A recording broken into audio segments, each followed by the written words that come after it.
GOP frontrunner Donald Trump is expressing a bit of remorse today, saying if he had to do it over again, he wouldn't retweet that unflattering picture of Heidi Cruz. He's also scrambling to clarify just where he stands on abortion. Polls increasingly show women just don't like Trump. So is there anything he can do to win them back? Let's talk to a couple of women about that. Penny Nance, president of Concerned Women for America and author of the upcoming book Feisty and Feminine. And Emily Miller, political analyst and author of Emily Gets Her Gun. Good to see you both today. Good to be here. Okay, I want to start with this sort of a compilation of polls looking at where people are, where women are when it comes to how they feel about the candidates. Donald Trump is upside down with women, negative almost 43 points. Emily, where did he go with that?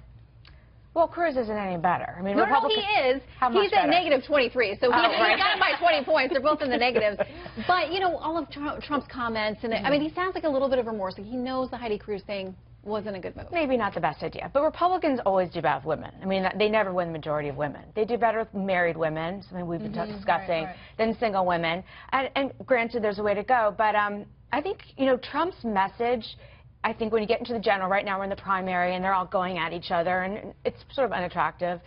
I think when you get into the general, Trump's message, which is jobs and national security, is going to appeal to women. It's just right now we're in this sort of infighting that, I mean, you can move up from here. Yeah, and assuming that it's him and Hillary head-to-head, Penny, I mean, there are those in the Republican Party who are worried about how he's going to deal with her head-to-head on a stage, whether, that's a fine line anytime that you're debating a woman. We remember the Lazio moment when he approached her to sign something and that blew up in his face. Yes, I mean, he's trying to look strong, but yet he looked like a bully at that point. Right, so how does Trump handle her if he's going to come across on the issues that are critical issues that people care about without kind of going off the rails?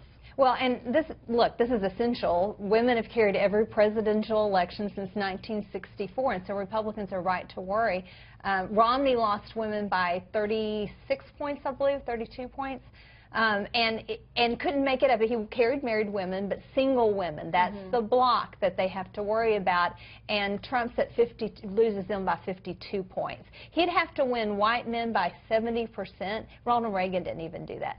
So going forward, I mean, he really has got to change the way he speaks to women. And this week was a bad week for him with the pro-life community. He doesn't understand our message. And I know that you signed on to a letter earlier this year during one of the primaries saying that people who are pro-life shouldn't trust him. You said, America will only be a great nation when we have leaders of strong character who will defend both unborn children and the dignity of women. We cannot trust Donald Trump to do either. Emily, he's had different positions in the past. He really was kind of all over it this week, but he continues to say he's now pro-life.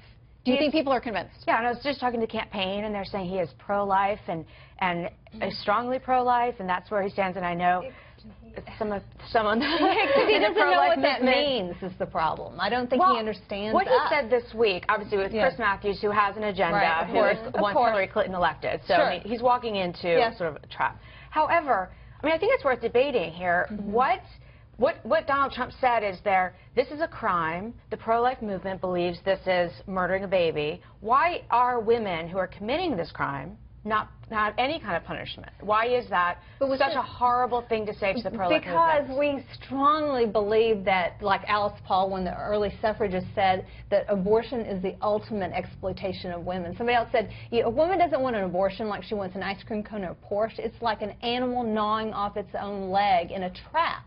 It's an act of violence, and it hurts her. So she is also being exploited by the pro-choice movement, by politics, by Planned Parenthood, and she has damaged herself. That's why. So you would feel punishment for a physician who was performing an illegal abortion is appropriate, but not for a woman undergoing an abortion. So again, Emily, you know the left immediately pounced on that and said we're going back to the back alleys and coat hangers, and you know it wasn't a good move for him.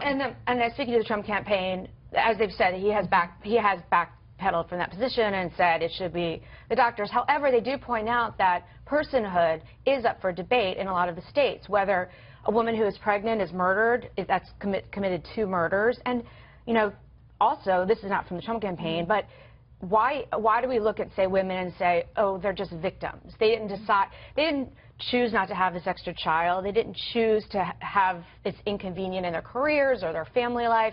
You know, why do we say women can't make these decisions for themselves?